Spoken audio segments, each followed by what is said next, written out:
تو آپ یہ دیکھیں کہ عمران خان صاحب کو دیکھیں تو وہ ایک بند گلی میں جا چکے ہیں، نہ وہ 9 مئی کی معافی مانگتے ہیں، نہ وہ مقتدرہ کے خلاف اپنی جو ان کا جو نیریٹو ہے اس کو ختم کرنے کو تیار ہیں، اور ظاہر ہے جب تک وہ یہ نہیں کرتے کس طرح سے مفاہمت ہو سکتی ہے۔ اب دوسرے کردار ہیں میاں نواز شریف صاحب، جو بڑے کردار ہیں جن کی حکومت ہے، وہ بھی اس معاملے میں کوئی لچک دکھانے کو تیار نہیں ہے، وہ بھی مقتدرہ کے ساتھ کھڑے ہیں، اور ان کو یہ اندازہ ہے کہ اگر میں نے کچھ لچک دکھائی تو کل عمران خان آ گئے دوبارہ تو وہ مجھے پھر جیل میں بھیج دیں گے اور نون کی سیاست کا خاتمہ ہو جائے گا۔ اب تیسری طرف مقتدرہ ہے، اگر وہ 9 مئی کا واقعہ بھول جاتی ہے اور اپنے خلاف ہونے والے جو پروپیگنڈا ہے اس کو بھی فرض کریں بھول جاتی ہے، تو وہ اپنے رینک اینڈ فائل کو کس طرح مطمئن کرے؟ اگر تو کوئی جنرل ضیاء الحق یا جنرل باجوہ ہوتا جو کہ سیاسی جنرل تھے بیسیکلی، تو شاید وہ یہ بھی رعایت دے دیتے تحریک انصاف کو، لیکن اس وقت کی جو موجودہ قیادت ہے چونکہ اس میں سیاسی رنگ کم ہے اور اس میں سپاہیانہ رنگ زیادہ ہے، اس لیے وہ 9 مئی کو واقعے کو بھی بھولنے کو تیار نہیں ہے۔ دیکھیں اس کا بڑا آسان طریقہ تھا کہ غلطیاں ہو جاتی ہیں، سیاست دانوں سے بھی ہو جاتی ہیں، عوام سے بھی ہو جاتی ہیں، فوج سے بھی ہو جاتی ہیں، ٹھیک ہے۔ تو جنرل آصف نواز کے زمانے میں ہمیں یاد ہے کہ فوج نے ایک بندے کو غلط جو تھا اس کو سزا دی تو انہوں نے اس کو میجر کو پھانسی کی سزا دے دی تھی، تو اپنا مداوع کر لیا تھا۔ عمران خان بھی 9 مئی کی معافی مانگتے اور معاملات کو ٹھیک کر لیتے۔ تو یہ بات تو یہ ہے کہ آگے کیسے ملک کو چلانا ہے۔ اس پورے موضوع پر پاکستان میں سیاسی کشیدگی، ڈیجیٹل ٹیررزم کا خطرہ، اس کا سیاسی تجزیہ لیں گے، اور اس کے لیے ہمارے ساتھ پاکستان کے نامور سینئر صحافی، نیوز اینالسٹ، کئی کتابوں کے مصنف جناب سہیل بڑائچ موجود ہیں۔ بہت بہت شکریہ سہیل بڑائچ صاحب۔ آج ہم نے دیکھا کہ بڑی وسیع پریس کانفرنس کی ڈائریکٹر جنرل ISPR نے، اور اس حوالے سے ظاہر ہے کہ انہوں نے جو ملک میں جو ڈیجیٹل اسفیئر کے اندر بہت ہی منفی پروپیگنڈا ہو رہا ہے، جس میں خاص طور پہ اداروں کو نشانہ بنایا جاتا ہے، جس کو انہوں نے ڈیجیٹل دہشت گردی بھی بتایا، اور اوبویسلی ایک بہت بڑا سیریس معاملہ ہے۔ بہت ہی اس وقت قوم کے لیے ایک بڑی یہ اس وقت ہوا ہے، بڑی ایک ہیجان خیز کیفیت ہے، کیونکہ ایک جانب تو یہ ایک بہت بڑا چیلنج ہے یقیناً قومی سلامتی کے حوالے سے، جس کو ہائی لائٹ کیا DG ISPR نے، مگر دوسری جانب ہم دیکھ رہے ہیں کہ سپریم کورٹ کے حوالے سے بھی بڑا شدید ہم ایک ماحول دیکھ رہے ہیں، خاص طور پہ جو اس وقت جو حکومتی لوگ ہیں، خاص طور پہ نون لیگ جو ہے، آپ نے حالیہ مریم نواز صاحبہ کے سٹیٹمنٹس دیکھے سپریم کورٹ کے حوالے سے، کورٹس کے حوالے سے، اعلیٰ عدلیہ کے حوالے سے، اور آپ نے دیکھا کہ ایک پھر فل کورٹ کا فیصلہ آیا میجورٹی کا 8-5 کا مخصوص نشستوں پہ، جسے حکومت نے بالکل مسترد کر دیا، اور 12 جولائی کے اس فیصلے پہ جس کے لیے 15 دن کا وقت تھا، وہ آج تک اس پہ عمل درآمد نہیں ہوا ہے۔ تو ایک مجموعی طور پہ بنو کا ایک الگ واقعہ ہو گیا ہے، پورے ملک میں ایک بہت ہی شدید اور بہت ہی تشویشناک ہیجان کی فضا ہے وڑائی صاحب۔ جی بالکل درست آپ کہہ رہے ہیں، اور ایسا لگتا ہے کہ ہمارے جو میجر فیصلہ ساز ہیں، جو اہم کردار ہیں، وہ سارے بند گلی میں جاتے جا رہے ہیں، اور جب تک کوئی لچک نہیں کسی سائیڈ سے نظر آئے گی تو اس وقت تک ظاہر ہے معاملات حل نہیں ہو سکتے۔ مفاہمت کے لیے تو لچک دکھانی پڑتی ہے۔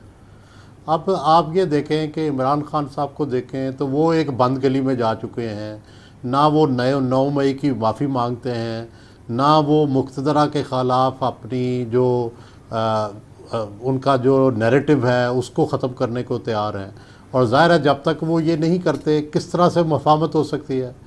اب دوسرے کردار ہیں میاں نواز شریف صاحب، جو بڑے کردار ہیں جن کی حکومت ہے، وہ بھی اس معاملے میں کوئی لچک دکھانے کو تیار نہیں ہے، وہ بھی مقتدرہ کے ساتھ کھڑے ہیں، اور ان کو یہ اندازہ ہے کہ اگر میں نے کچھ لچک دکھائی تو کل عمران خان آ گئے دوبارہ تو وہ مجھے پھر جیل میں بھیج دیں گے اور نون کی سیاست کا خاتمہ ہو جائے گا۔ اب تیسری طرف مقتدرہ ہے، اگر وہ 9 مئی کا واقعہ بھول جاتی ہے اور اپنے خلاف ہونے والے جو پروپیگنڈا ہے اس کو بھی فرض کریں بھول جاتی ہے، تو وہ اپنے رینک اینڈ فائل کو کس طرح مطمئن کرے. اگر تو کوئی جنرل ضیاء الحق یا جنرل باجوہ ہوتا جو کہ سیاسی جنرل تھے بیسیکلی, تو شاید وہ یہ بھی رعایت دے دیتے تحریک انصاف کو. لیکن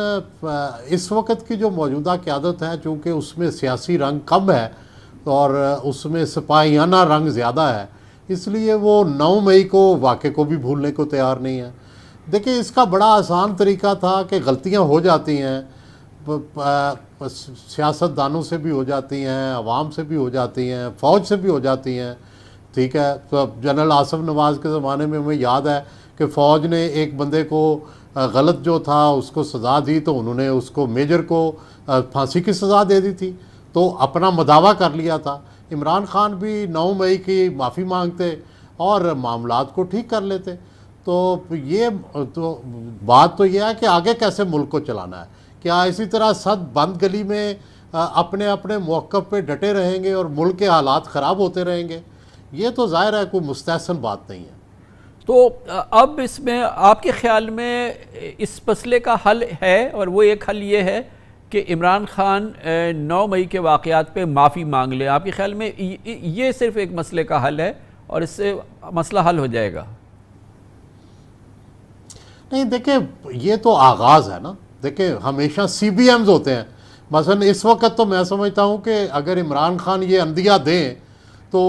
چونکہ ان کی پارٹی جیتی ہے, الیکشن میں حصہ لیا ہے اس نے, تو پھر ان کو جیل سے بھی نکالنا چاہیے اور ان کو چاہے نظر بند کر دیں, پھر ان کے ساتھ سی بی ایمز کریں. تو یہ سارے سٹیپس ہیں. لیکن ابھی تو ایسا لگ رہا ہے کہ کوئی بندہ, ہر بندہ ضد پہ اڑا ہوا ہے اور کوئی بھی لچک دکھانے کو تیار نہیں. آپ مجھے بتائیں کہ اگر میرا موقف بھی صحیح ہے, آپ کا موقف بھی صحیح ہے, تیسرے بندے کا بھی موقف صحیح ہے,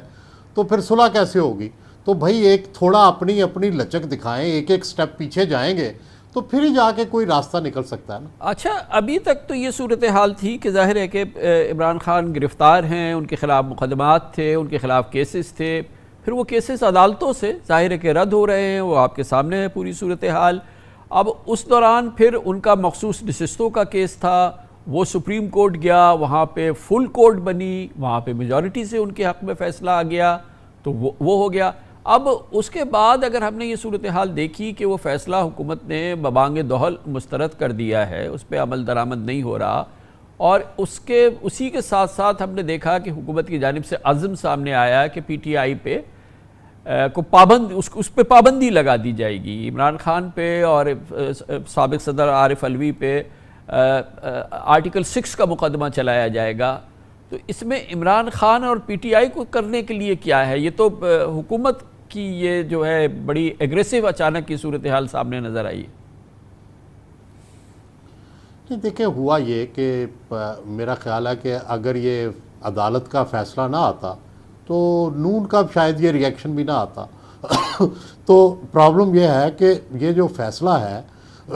میں تو ذاتی طور پہ یہ سمجھتا ہوں کہ جب سپریم کورٹ کا فیصلہ آ جاتا ہے تو پھر تو سب کو سر جھکانا پڑتا ہے, چاہے وہ فیصلہ آپ کے خلاف ہو, آپ کو پسند ہو, ناپسند ہو. ہمارا آئینی بندوبست تو یہی کہتا ہے کہ بھٹو کو پھانسی ہوئی تو ماننا پڑا, پھانسی ہو گئی. آج ہم 50 سال کے بعد, 40 سال کے بعد ڈھول پیٹ رہے ہیں کہ یہ غلط تھا, اس کا کیا فائدہ ہوا؟ لیکن پرابلم یہ ہے کہ جو باقی پارٹیاں ہیں, جو باقی فریق ہیں, وہ اس عدالتی فیصلے کو یہ ایک آئینی فیصلہ یا آئینی تشریح نہیں سمجھتے. وہ اس کو ایک سیاسی یا پاپولر فیصلہ سمجھتے ہیں, اور وہ صرف اس فیصلے پہ نہیں ہے. ان کو یہ نظر آ رہا ہے کہ اس کا مطلب ہے کہ یہ سیٹ اپ ختم ہو جائے گا, الٹیمیٹلی جو ہے ان کی حکومت ختم ہو جائے گی, اور پھر الٹیمیٹلی مقتدرہ کے اختیارات پر ضرب پڑے گی. تو وہ صرف اس فیصلے تک اپنے آپ کو محدود نہیں سمجھتے. ان کو آگے نظر آ رہا ہے کہ جب سپریم کورٹ کے اندر ججز کی میجارٹی اس طرح سوچ رہی ہے تو آگے کیا کیا ہو سکتا ہے. تو اس لیے شاید وہ یہ بند لگانے کی کوشش کر رہے ہیں کہ ابھی یہ معاملہ روکا جائے تاکہ یہ معاملہ آگے نہ بڑھے. تو بڑا صاحب, اس وقت جو ہے قوم میں بدترین تقسیم کی صورتحال نظر آتی ہے. ویسے تو ہم کبھی بھی متحد نظر نہیں آئے, شاید ہی کبھی, لیکن بہرحال یہ تو اب جو کیفیت ہے وہ تو بے پناہ ایک ایسی کیفیت ہے کہ خلیج وسیع سے وسیع تر ہو رہی ہے فریقین کے درمیان. اور اس پوری صورتحال کے اندر اب آج جیسے D J I S P R نے ہائی لائٹ بھی کیا ایک ڈیجیٹل ٹیررزم والی صورتحال جس کو انہوں نے فرمایا کہ وہ سامنے ہے، اور اس کے نتیجے میں ظاہر ہے کہ ایک فریق دوسرے فریق کے حوالے سے جس میں دشمن کے ایجنٹ بھی وہ اس کو صورتحال کو استعمال کر رہے ہیں، اور اس ایک بہت بڑا چیلنج ہے جو کہ سامنے آیا ہے۔ تو آپ کے خیال میں یہ جو ڈیجیٹل جو فرنٹ پہ جو اس تقسیم کی عکاسی ہو رہی ہے اور جس میں دشمن بھی شامل ہو گیا ہے، اچھا اس سے نمٹنے کا کیا طریقہ ہے؟ ایک طریقہ تو یہ ہو سکتا ہے نا بڑائی صاحب کہ شاید مجھے اور آپ کو اس سے پتہ نہیں آپ کو اس سے ایگری ہو یا نہ ہو کہ اس میں ہم ایک فائر وال لگا دیں، بند کر دیں ہم اس سوشل میڈیا کو، ختم کریں اس کا سلسلہ، یہ واٹس ایپ اور یہ تمام چیزیں، یہ فیس بک اور یہ تمام چیزیں، تاکہ یہ جو اس وقت حملے کی صورتحال ہے اس کو تو پسپائی ہو جائے۔ دیکھیں، میری جو جمہوری تربیت ہے اور میری جو سوچ ہے وہ تو اس کی اجازت نہیں دیتی کہ میں اس طرح سے سوچوں، لیکن اس کا یہ مطلب بھی نہیں ہے کہ جو سوشل میڈیا کی برائیاں ہیں میں ان سے آگاہ نہیں ہوں یا ان سے پریشان نہیں ہوں،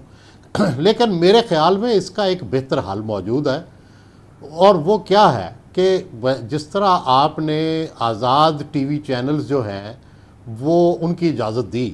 اور ان کے اوپر ایک کیمرہ بنا دی، اسی طرح سوشل میڈیا کو بھی آزادی دیں اور ان کے اوپر اس طرح کی ایک ریگولیٹری باڈی بنا دیں، اور اس ریگولیٹری باڈی کو سوشل میڈیا کی جو ریگولیٹری باڈی ہے اس کے اوپر جو بھی سوشل میڈیا کو یوز کرے یا اپنی چیزیں اس کے اوپر بھیجنا چاہے اس کے لیے ایک انڈیپینڈنٹ اٹانومس چینل کی طرح کی باڈی ہو جو اس کو اپروو کرے، تب جا کے وہ جو ہے وہ سوشل میڈیا پہ پوسٹ ہو سکے۔ تو یہ ایک طریقہ ہے، ظاہر ہے یہ دنیا میں بھی ابھی کہیں نہیں ہے، لیکن میرے ذہن میں یہ آتا ہے کہ جس طرح جو آپ ہر چیز کی گیٹ کی جو پیمرا نے جس آزاد میڈیا کو جس طرح سے پابند کیا یا جس طریقے سے ریگولیٹ کیا یا جس کیفیت کے اندر آج ہے، یہ آپ فرما رہے ہیں کہ یہ اچھی مثال ہے، اس قسم کی ہم سوشل میڈیا کے لیے بھی کر لیں۔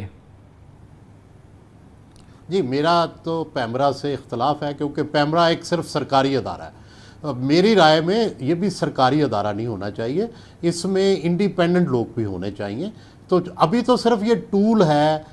سختی کا،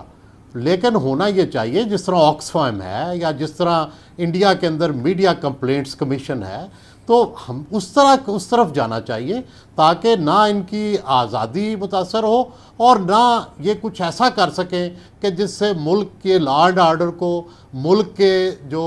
صورتحال ہے اس کو یہ ڈسٹرب کر سکیں۔ تو ایک بیلنس کریٹ کرنا چاہیے، بنیادی ضرورت بھی ہو۔ سہیل بڑائی صاحب، یہ ہے نا کہ ہم ایک یہ سب چیزیں ہیں جو لا انفورسمنٹ کے طریقہ کار ہم سوچ رہے ہیں، فائر وال لگا دیں، عمران خان معافی مانگے، یہ تمام صورتحال، لیکن ملک میں اگر تقسیم کی صورتحال ختم ہو اور کوئی ایک ایسی صورتحال ہو جب یہ ڈیجیٹل ٹیررزم ہو تو پوری قوم کھڑی ہو جائے نا، وہاں سے تو 50 ہینڈل ہیں، یہاں سے 5,000 ہینڈل آ جائے نا ٹویٹر پہ، اور تمام جو کہ اس کا مقابلہ کرے، جواب دے تمہاری ایسی کی تیسی، تم کیا بات کر رہے ہو، ہم لوگ خوشحال لوگ ہیں، ہم لوگ ہمارے ہاں تقسیم نہیں ہے، ہم ایک دوسرے کے اختلاف رائے کو پسند کرتے ہیں یا ہمیں اس میں کوئی اعتراض نہیں ہے۔ تو ایک وہ بھی تو حل ہے نا کہ ہم کوئی جنرک اس کا حل نکالیں۔ نہیں، وہ دیکھیں دنیا میں دونوں حل ہوتے ہیں، جو آپ فرما رہے ہیں وہ بھی بالکل درست ہے، لیکن دنیا بھر میں لاز بھی ہوتے ہیں، دنیا بھر میں ریگولیٹری باڈیز بھی ہوتی ہیں، برطانیہ نے بھی ریگولیٹری باڈی بنائی ہے، انڈیا نے بھی بنائی ہوئی ہے۔ میں تو کہتا ہوں کہ دونوں کام کرنے چاہیے۔ پہلا تو دنیا میں سب سے پہلا طریقہ تو کنسنسس ہے، میں نے تو بات ہی وہاں سے شروع کی کہ بھائی جتنی دیر تک کنسنسس نہیں ہوگا اتنی دیر تک تقسیم ٹھیک نہیں ہو سکتی۔ آپ دیکھیں، آپ نے 73 کا آئین کنسنسس سے بنایا نا، آپ نے جو آپریشن کیا دہشت گردوں کے خلاف کنسنسس سے ڈیولپ کیا یا نہیں کیا، آپ نے جو 18ویں ترمیم کی کنسنسس سے بنائی یا نہیں بنائی، تو آپ کے اندر یہ موجود ہے صلاحیت، لیکن اس طرح کی پولیٹیکل ایٹماسفیئر، میں تو یہی گزارش ہی میں نے یہاں سے شروع کی تھی کہ سارے بند گلی میں چلے گئے ہیں، اس بند گلی سے باہر آ کر کوئی کنسنسس ڈیولپ کریں تو اس کنسنسس سے ہی یہ ساری چیزیں کنٹرول ہوگی۔ بڑی نوازش، بہت بہت شکریہ۔